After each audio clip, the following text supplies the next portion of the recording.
دا بے حیائی، دا جنگ جګړه او دا فسادونه او د الله جل جلاله بغیر زندگی تیرول د دغه شان سره موږ تاسو دا سوچ او فکر وو چې زموږ او تاسو زندگی به ډیره خوندور او رنگینه وي، لیکن دغه څه ده. تورسه د هغه چا څخه پوښتنه وکړه، هم دولت لري، هم شهرت لري، هم عزت لري، دغه باوجود د د زړه تنگ وي، په زړه کې سکون نه وي، سینه تنگ وي او ټینشنونه وي، دماغ بند وي، هیڅ خوند په زندگی کې نه، عزت هم لري، شهرت هم لري، دولت هم لري، هغه باوجود په زندگی کې خوند نشته. ولی؟ ځکه د په زړه کې خفګان شته، د په زړه کې سکون نشته، ځکه د الله جل جلاله ذکر نه کوي، د الله جل جلاله عبادت نه کوي، الله ته په سجده نه کیږي. ای زما وره راسه الله جل جلاله ته په سجده سه، الله جل جلاله ته توبه وباسه، الله جل جلاله به ستا په زندگی کې خوند راولي، ستا په زړه کې به سکون راشي، ستا به ټول دنیا دا زندگی سے تیرې په دنیا کې دا به خوندور وي.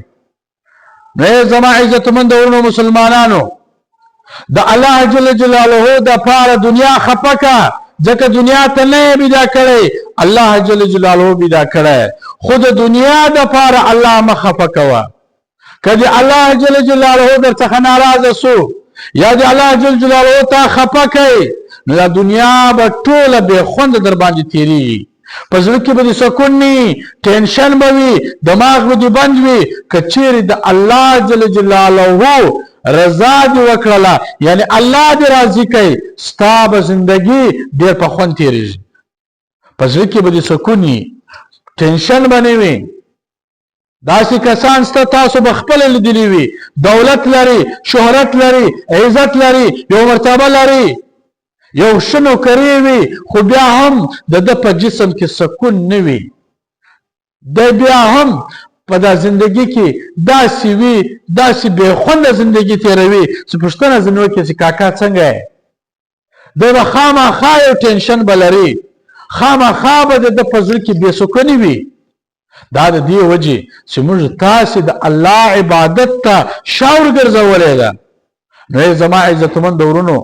راسي چې د الله جل جلاله عبادت وکړو، د الله جل جلاله ذکر وکړو، د قرآن مجید تلاوت وکړو، بیا به زما او ستا په بدن کې په زړه کې سکون راشي، دا ټینشنونه دغه بې دماغي به مې ختمه شي. دا بې حیايي، دا جنګ جګړې او دا فسادونه او د الله جل جلاله بغیر زندگی تیرول